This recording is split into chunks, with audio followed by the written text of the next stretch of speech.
Yo guys, welcome to my video. Hari ni aku nak cerita sikit dekat korang daripada A sampai Z. Bagus ke sebuah telefon daripada Oppo yang korang actually kenal? Sebab sebenarnya jenama ni dah start makin naik tau. Termasuk dia punya kamera, dia punya hardware, dia punya software. Persoalannya, patut ke korang actually beli daripada jenama Oppo? Alright. Aku tak nak cerita panjang. Kita nak straight to the point je, daripada A kepada Z, supaya korang boleh decide. Right, first korang kena tahu telefon ni sebenarnya menggunakan sebuah processor daripada Google, that is Android. Dan dia pakai yang paling latest ke sebenarnya? Yes, dia actually pakai Android 16 yang paling baru dan menggunakan diorang punya OS sendiri on top of Android OS. So that's why kita panggil dia ColorOS 16. Maksudnya dia tak samalah macam Android yang korang actually dah pernah pakai sebelum ni. Dia actually a custom punya OS. Dan ni bukan bermaksud yang dia tak bagus tau. Kalau ikutkan, bagus juga sebab dia boleh alter performance sebuah OS dan juga dia boleh campak lagi banyak features untuk sesebuah smartphone, sesebuah OS daripada diorang sendiri. Sebab yelah, bila kita dah bagi satu platform, kita nak custom, kita nak buat kita punya sendiri, kita punya brand sendiri. Itulah ColorOS untuk sebuah Oppo punya brand ni. But mesti korang tanya kan, berapa dia punya OS update? Berapa tahun dia boleh support? Alright, dekat sini korang akan dapat OS support sampai 6 tahun. So dekat situ memang lama lah. Google pun dia actually support sampai 7 tahun. Setahun lewat, tapi sebenarnya it's still a huge numbers lah untuk support dia orang punya flagship device macam ni. Tadi aku ada cakap juga yang Oppo dia letak banyak benda dekat dalam dia orang punya operating system. Antaranya adalah dia punya Trinity Engine. So benda ni sebenarnya involve banyak benda, daripada grafik, daripada animation dan juga daripada dia punya performance. Sebagai contohnya lah kan, untuk dia orang punya ColorOS yang baru ni, dia memang fokuskan dekat animation. Setiap butang yang korang tekan akan ada a few animation yang korang boleh nampak supaya dia punya operating system ni nampak lancar untuk korang actually pakai tau. Tengoklah daripada korang tekan butang untuk Bluetooth, nak onkan Wi-Fi, nak onkan dia punya torch untuk tengok waktu malam. So semua butang, semua interface tu akan ada animation yang korang akan nampak. Dan ni sebenarnya dirender oleh Oppo punya operating system. Kalau korang pakai pure Android, mungkin korang takkan dapat pun animation yang Oppo dah letak dekat dalam OS. So dekat sini korang boleh nampak lah betapa specialnya OS yang ada dekat dalam sebuah telefon Oppo. Bukan aku nak puji sangat, tapi inilah cara dia nak bagi orang beli sebuah telefon Oppo. Kalau tak, yang standard tak ada orang beli. Dan animation ni bukan dekat dia orang punya operating system yang stock je tau. Sebab biasanya orang cakap, well, ni hanya untuk dia orang punya app sendiri lah kan, setting sendiri je. Tak, sebenarnya dia orang actually dah buat khas untuk support third party apps. Sebagai contohnya macam Instagram ke, TikTok ke, Facebook, apa-apa je yang dia dah download dekat dalam apps Oppo OS ni ataupun ColorOS 16, dia akan ada animation yang smooth macam tu. Dia bukan buat kerja yang senang, dia buat kerja yang susah untuk bagi korang suka dia orang punya OS. Dan result dia macam yang korang boleh nampak lah. Setiap apps yang aku tekan, kalau aku nak quit, terus dia akan quit. Dan setiap animation tu akan render tau, whether korang tengah-tengah nak buka apps tu ataupun korang nak tutup.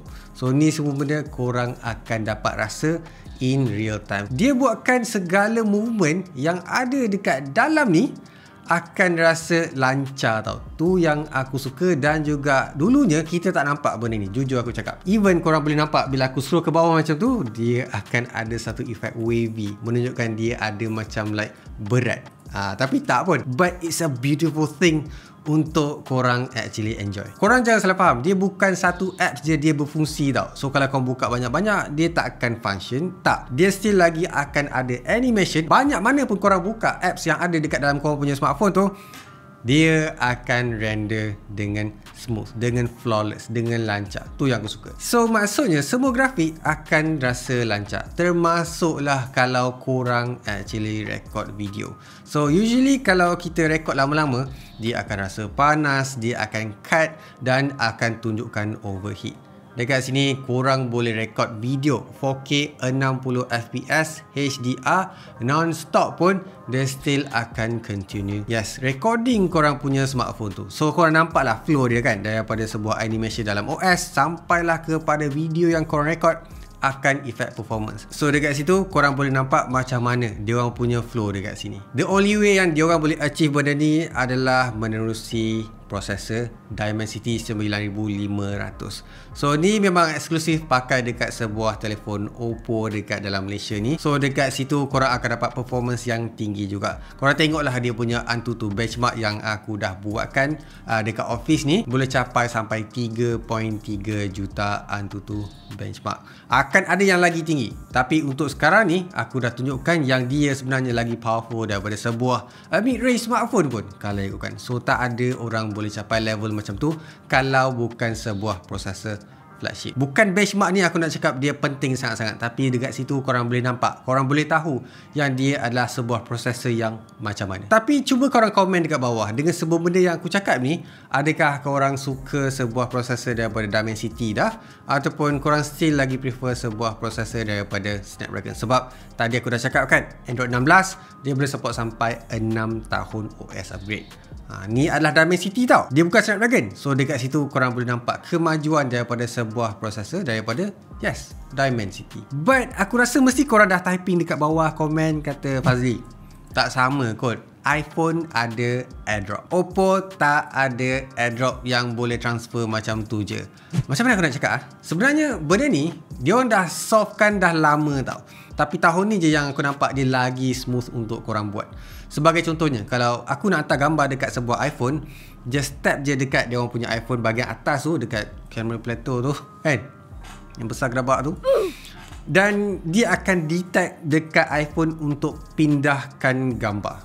How cool is that? Macam mana sebuah telefon Oppo boleh arahkan iPhone untuk terima gambar? Bagi aku magic lah. Aku ada tanya dekat Oppo hari tu, dia tak dapat nak jawab. Dia kata tu adalah rahsia syarikat. So nak tak nak aku diam je lah. Tapi the animation is cool. Korang pun tak perlu nak buka App Store dan nak download. Korang just tap dekat kepala macam tu je, dah boleh transfer gambar, dah boleh transfer file, dah boleh transfer apa-apa je. Cool kan? Kalau kau rasa yang tu macam like dah best kan, okay kan. Lepas ni kalau kau pakai iPhone ke, pakai Android ke, dah boleh kawan lah. Tak ada lagi dah. Kalau tak iPhone, tak kawan. Dia pun ada Mac Connect. Maksudnya korang boleh connectkan Oppo ni dengan MacBook dan juga korang boleh mirrorkan dia. Korang just boleh guna Android smartphone dekat dalam korang punya laptop, MacBook, MacBook Air, MacBook Pro, Mac Studio, semua boleh guna tau. And korang boleh nampak notification dekat atas, reply dekat dalam korang punya Mac. That's very cool lah. Aku tak perlu nak keluarkan aku punya smartphone daripada poket, and still lagi boleh guna dekat dalam aku punya MacBook. So that's very convenient. So macam like tak sangka dia boleh sampai level macam tu sekali. Lepas tu, dulu orang panggil atas ni, kau tahu tak apa benda? Yes, nama dia adalah punch hole display. Tapi tu sebab dia hanya act as camera je. Tapi sekarang dah lain, zaman dah moden. Kita panggil dia Aqua Dynamics. Nama lain aku tak tahulah sebab dia banyak nama sebenarnya, tapi still benda yang sama je. Tapi ni bulat kecil, tapi dia adalah sebuah section yang korang patut gunakan sepenuhnya. Sebagai contoh, kalau korang tengah dengar music dekat Spotify lah kan, lepas tu keluar, kadang-kadang kita tengah drive, so kereta tu tak ada Android Auto, korang just dengar melalui speaker, connect through Bluetooth kan. So nak tekan media player tu susah, nak kena tukar apps, multitasking, leceh dan juga berbahaya. Untuk telefon Oppo ni, korang actually boleh ada satu media player dekat atas untuk akses dia orang punya Spotify. Nak tekan next, naikkan lagu, nak slidekan dia punya timeline, boleh tau. So dekat situ dia sangat menyenangkan. Even dia boleh go far lagi. Contohnya kalau korang nak setkan timer tengah memasak kan sambil tengok video, so dekat situ dia akan display kan supaya korang tak terlepas. To go even further, dia juga support delivery punya apps untuk tunjukkan dekat Aqua Dynamics dekat atas OS daripada telefon Oppo. Dia sangat berguna lah kalau korang tanya aku, and aku banyak kali guna. So macam mana? Berguna tak telefon Oppo bila aku dah explainkan segala benda ni? Alright, kita dah half dah. Sekarang kita nak cakap pasal dia punya Oppo AI pula. Berguna ke Fazli? Dia punya AI ni boleh beli ke telefon ni kan?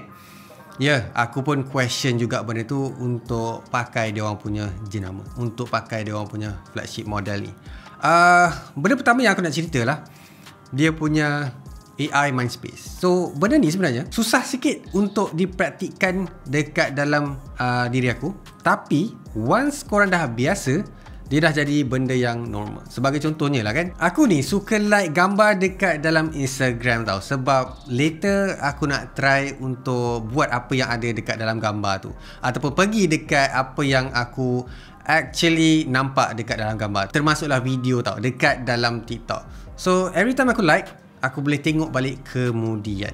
Bukan sebab purely aku like content tu. Kadang-kadang aku just nak pergi je dekat location, sama ada makanan ke, tempat berjalan ke, mall yang best ke, benda-benda macam tu lah. Aku rasa korang pun faham juga, betul tak? Dekat dalam Instagram, dekat dalam TikTok, benda ni kita normally buat. Tapi tak semua actually ada feature like. So maksudnya korang tak dapat nak save lah. Kadang-kadang korang screenshot je.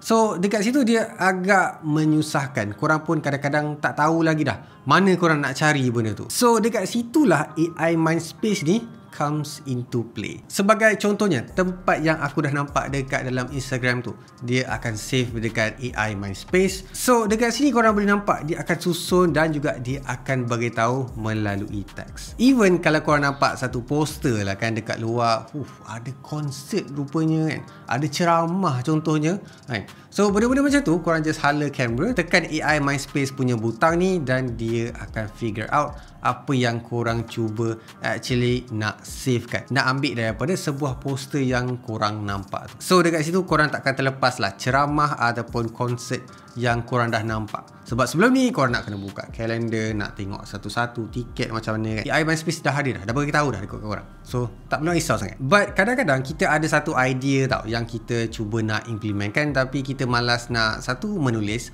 menaip ataupun buka kita punya smartphone. So dia orang juga akan ada voice recorder untuk AI Mindspace ni, so that korang boleh tengok balik idea yang korang dah terfikir masa tu, tapi korang tak tulis. Korang just bercakap melalui smartphone sahaja. So dia akan save dan juga dia akan beritahu, remindkan dekat korang idea yang bagus, idea yang bernas yang korang dah terfikir waktu tengah berjalan ke dekat mana-mana. So tu benda yang orang kreatif akan faham lah. Benda ni sebenarnya idea ni datang macam tu je tak. Kadang-kadang juga kita banyak sangat save dekat dalam AI Mindspace, so korang tak dapat nak keep up kan. Boleh je korang seru Gemini Live dan suruh Gemini Live ni untuk summarize kan apa yang dah ada dekat dalam AI Mindspace tu, so that korang boleh up to speed ataupun korang boleh ingatlah apa yang korang dah save, mana satu yang penting, mana satu yang kurang penting, ataupun korang nak organize kan. Sekarang benda yang paling aku suka dalam features Oppo ni, ColorOS 16 ni, nama dia AI Writer. So benda ni kalau korang nak menaip, dia akan muncul tau dekat atas tu, warna-warni macam tu. And memang jelas korang boleh tekan benda tu dan juga cakap je apa yang cuba korang nak type kan. And dia akan elaborate kan, create kan, dan juga bagi korang idea macam mana nak reply message ataupun korang nak buat caption untuk Instagram. That's next level punya thing yang aku tak sangka ada tau. Dia boleh baca, dia boleh tengok kau punya gambar nak post dekat Instagram tu, dan dia akan suggestkan. Dia punya caption contohnya macam air yang tenang, jangan disangka tak ada buaya. Benda-benda macam tu lah kan.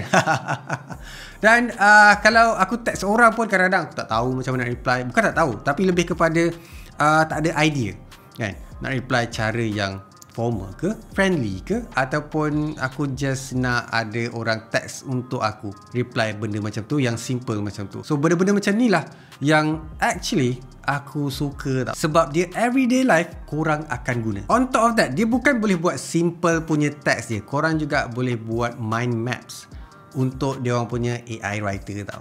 So kalau korang ada idea nak buat execution, nak ada jadual, nak ada mind map, korang just tulis je apa yang patut korang letak dekat dalam mind map tu, dan dia akan generatekan satu-satu dengan senang, dengan cepat, menggunakan internet je.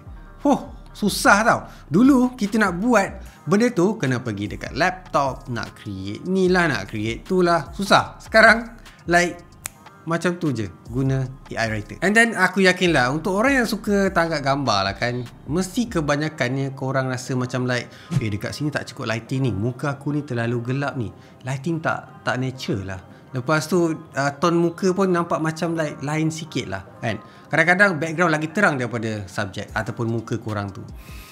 Ya, dekat sini aku nak bagi tahu dekat korang, Oppo ni dia ada rahsia tau. Dia ada benda yang dia tak bagi tahu. Antaranya AI Relight. So benda ni like magic. Faham tak? Korang boleh letak lighting dan juga adjust lighting tu dekat dalam diorang punya smartphone. Korang tahu tak benda ni? Sangat berguna kalau korang tanya aku. Sebagai contohnya, aku macam like backlight sikit kan, lepas tu nak terangkan sikit. Tapi masalahnya bila aku terangkan gambar tu, dia jadi the whole gambar tu akan terang. So kita tak nak. Kita nak mood macam tu, tapi kita nak muka subjek tu terang sikit. Tu skin kulit tu nak terang sikit kan. Adjust lighting sikit. Boleh.